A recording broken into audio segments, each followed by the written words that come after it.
Hello student, welcome to my channel English in Easy Way। আজকে যে বিষয় নিয়ে আমি আলোচনা করব তা হলো বি ভার্বের ব্যবহার। বি ভার্বের পাস্ট টেন্সের ব্যবহারটা আজকে আমি বোঝাবো। এর আগের ক্লাসে বি ভার্বের প্রেজেন্ট টেন্স বুঝিয়েছিলাম, আজকে বোঝাবো বি ভার্বের পাস্ট টেন্সের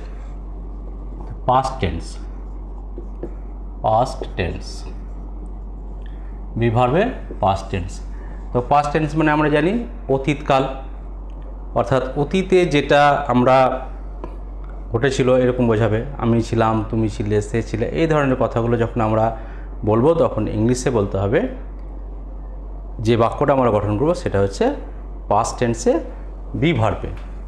যেমন এখানে বি ভার্বের দুটো রূপ, পাস্ট টেন্সে বি ভার্বের দুটো রূপ, একটা হচ্ছে ওয়াজ আরেকটি হচ্ছে ওয়ার। ওয়াজ এবং ওয়ার এই দুটো রূপ হচ্ছে। প্রেজেন্ট টেন্সে কী ছিল? প্রেজেন্ট টেন্সে ছিল অ্যাম, ইজ, আর, আর পাস্ট টেন্সে হবে ওয়াজ, ওয়ার। এবং দেখা যাক বাক্যে কীভাবে আমরা ব্যবহার করব। যেমন আমি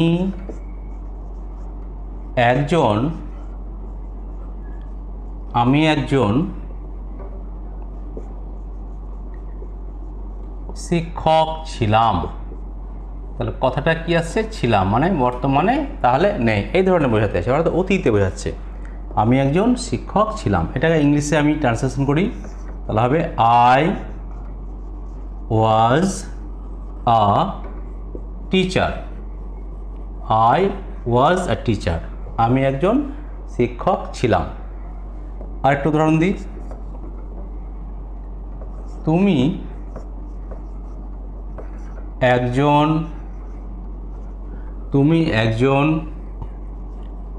ডাক্তার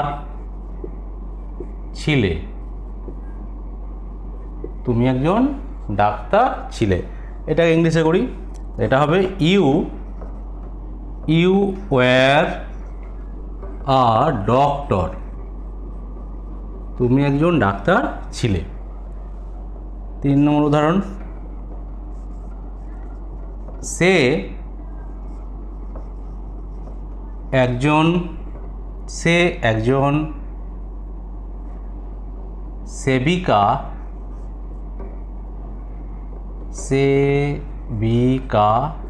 ছিল। সে একজন সেবিকা ছিল, তাহলে আমরা ব্যবহার করব সি। সাধারণত সেবিকা মেয়েরাকে বোঝায়, তাই আমি এখানে সি ব্যবহার করব।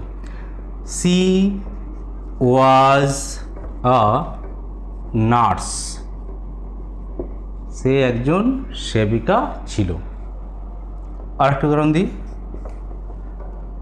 তাহারা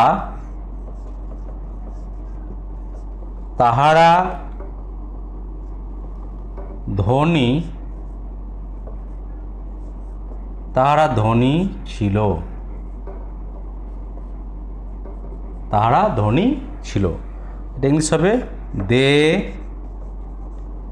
দে ওয়্যার রিচ। রিচ মানে ধনী, তাহারা ধনী ছিল, দে ওয়্যার রিচ। এ হলো, আমি 4টা উদাহরণ দিয়েছি এখানে। বি ভার্বের পাস্ট টেন্সের ব্যবহারটা হলো ওয়াজ এবং ওয়্যার। যেমন আমি একজন শিক্ষক ছিলাম, আই ওয়াজ আ টিচার। তুমি একজন ডাক্তার ছিলে, ইউ ওয়্যার আ ডক্টর। সে একজন সেবিকা ছিল, সি ওয়াজ আ নার্স। তাহারা ধনী ছিল, দে ওয়্যার রিচ। তাহলে এখানে দেখা গেল যে আয়ের জন্য ওয়াজ হবে এবং ইওর জন্য ওয়্যার হবে, এটা হচ্ছে একবার মাস্ট। বাকি নিয়মটা হলো, কর্তা যদি একবচন বোঝায়, একজনকে বোঝায়, তাহলে সেক্ষেত্রে ব্যবহার করতে হবে ওয়াজ, এবং যদি একের বেশি বহুবচন বোঝায় তাহলে সেক্ষেত্রে ব্যবহার করতে হবে ওয়্যার। যেমন সি মানে এখানে একজনকে বোঝাচ্ছে, তাই ব্যবহার হলো ওয়াজ। আর দে মানে কি? অনেকজনকে বোঝাচ্ছে, তাই এখানে হলো ওয়্যার, দে ওয়্যার। আর উদাহরণ আছে, যেমন আমরা দরিদ্র ছিলাম, উই ওয়্যার পোর। ছেলেটি ভালো ছিল, দ্য বয় ওয়াজ গুড। এই ধরনের বাক্যগুলো, অর্থাৎ যদি আমরা ওয়াজ এবং ওয়্যারের ব্যবহার সঠিকভাবে না জানতে পারি তাহলে আমরা কিন্তু বাক্যে সঠিকভাবে প্রয়োগ করতে পারবো না, মনের ভাবটা প্রকাশ করতে আমরা পারবো না। তাহলে এই ধরনের বেসিক যেসব গ্রামারগুলো আছে অবশ্যই এগুলোর আগে নলেজ রাখতে হবে, তারপরে আমরা আবার অ্যাডভান্স যেসব গ্রামারগুলো সেগুলো নিয়ে আলোচনা হবে আমার এই চ্যানেলের মাধ্যমে। তো আশা করছি আজকে বিভারের পাস্ট টেন্সের ওয়াজ ওয়্যারের ব্যবহারটি তোমরা খুব ভালোভাবে বুঝতে পেরেছো।